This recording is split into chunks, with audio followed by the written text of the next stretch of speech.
Hey there, my name is Shane Craddock, and this is the Inner Edge podcast, where I share a different take on how to lead and live a sustainable, high-performance life. Over the course of different episodes, I'm going to challenge the belief that tension, stress, and struggle are essential to success and creativity. My experience is that there's an easier way, there's a better way, and indeed there's an essential way that we need to explore for the times that we live in. So let's go ahead, let's jump in and explore.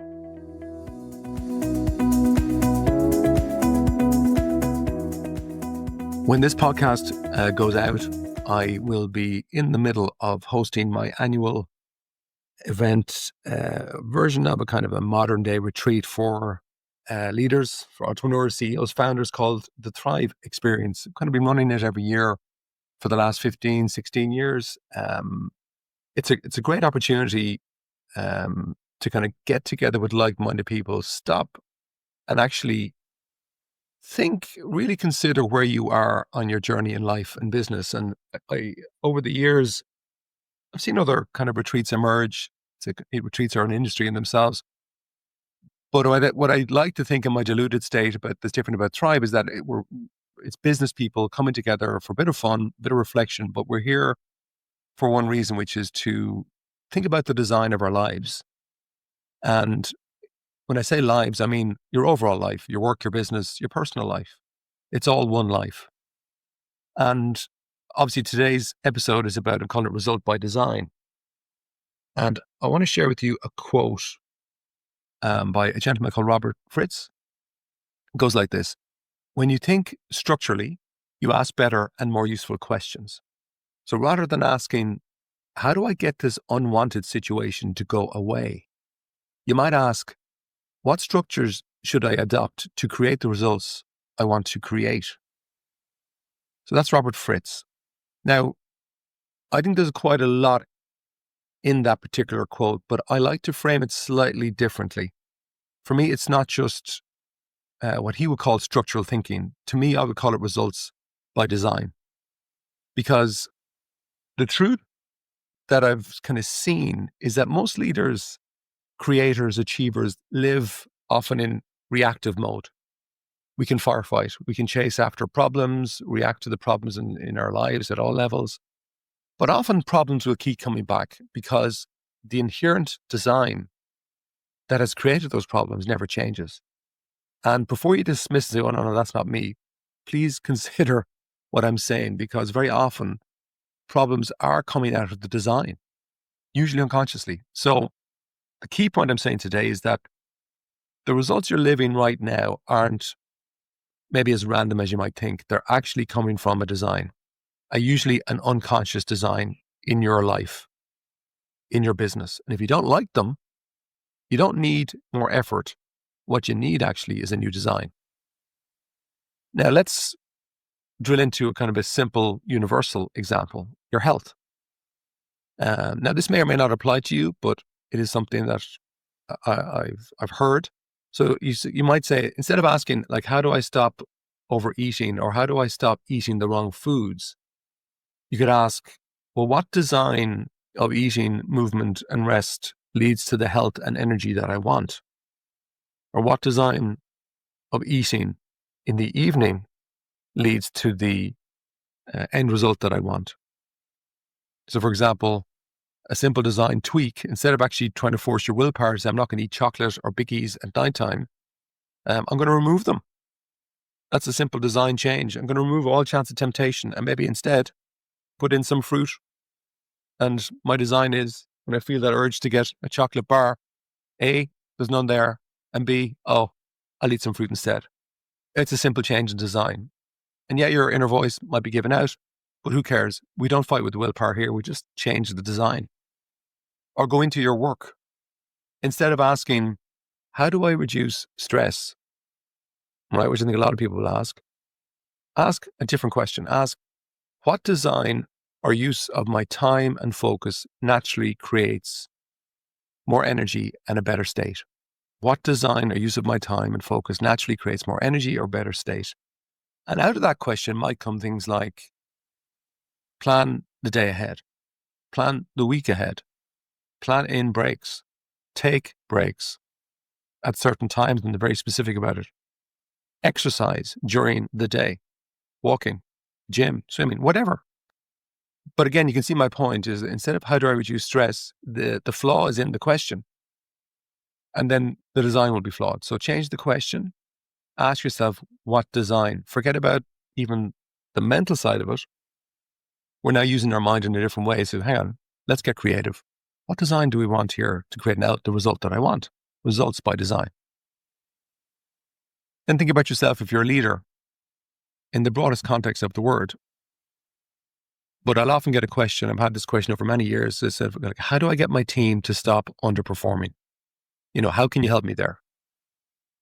And very often it's a reorientation of the question. Stop looking at that question, you're in the wrong way. Ask a design question. So for example, what design of communication and accountability makes performance in my team the natural default, makes better performance the natural default? It's a very different perspective, which will give you much better answers. I remember working with a CEO years ago who was constantly frustrated by missed deadlines with his team. And when we got into it, his key question was, Shane, how do I get my people to deliver on time? But again, taking this kind of different perspective inside, we reframed it. We asked, well, what design would make on-time delivery inevitable? Not just like ad hoc, but inevitable that they'd hit it.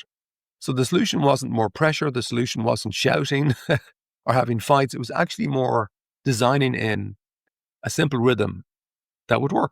So for example, some of the things that he brought in was a weekly 30-minute check-in. It was just literally going down through progress reports on key actions. And it was very, very simple. In fact, it was quite boring, but everybody recognized it made a big difference.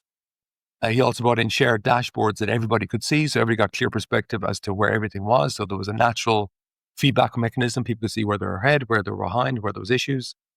And then maybe most importantly, he reclarified the roles and expectations of the people in the team, because very often, and this is so common, they weren't actually really clear. So it didn't take much time to redesign that and then implement it.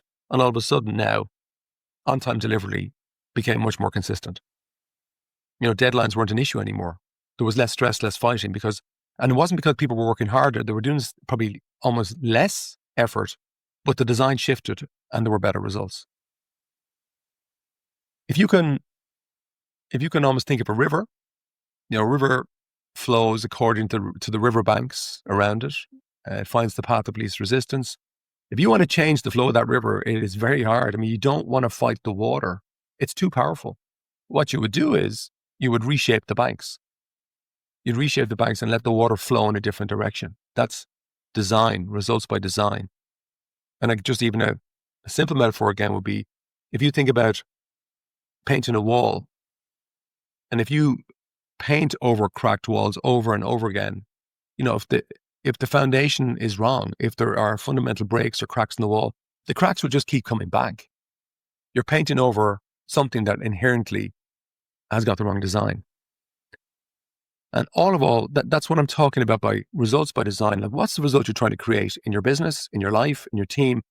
Ask a different question, and this can be quite profound. Now, if you would like to get a head start, I have to flag that there are two online products that I have available to you that might be of interest. One of them is called Blueprint Personal, and the other one is called Blueprint Entrepreneur. And they are fantastic tools, online videos, workbooks that you can kind of work at your own pace to actually start to redesign your life on the Blueprint Personal. And that could be if you're working in a business. And then if you own a business, check out Blueprint Entrepreneur. It's really, really high value stuff from over 25 years of experience. So I'll leave the link in the show notes if you're interested. So let's go to you specifically. Like, what I'd like you to maybe consider are some questions. So where maybe in your life are you stuck firefighting the same problems? If you step back and just consider, and this is what I'll be asking people to do at Thrive, the Thrive experience over these coming days is, are you firefighting the same problems? So identify where there might be a recurrence. And what if the issue isn't other people, it isn't even just your circumstances or the effort or the lack of effort? What if it's the actual design itself? And for this week, what one redesign could you experiment with? Could you actually look to change your results almost automatically without working on your mind, without working on your willpower, without working on effort or new habits? Just rethink what's a redesign you could actually experiment with to improve or get different results. Because I suppose from my point of view, and this is something I've learned, maybe a hard lesson over the years, and this is why I'm sharing it today, because I think this is a very valuable episode if you're willing to go with it, is don't fight your problems. Redesign the results you want to create first. And I think that's how high performers and great leaders create outcomes that actually really last. That's it for this week. Ciao for now.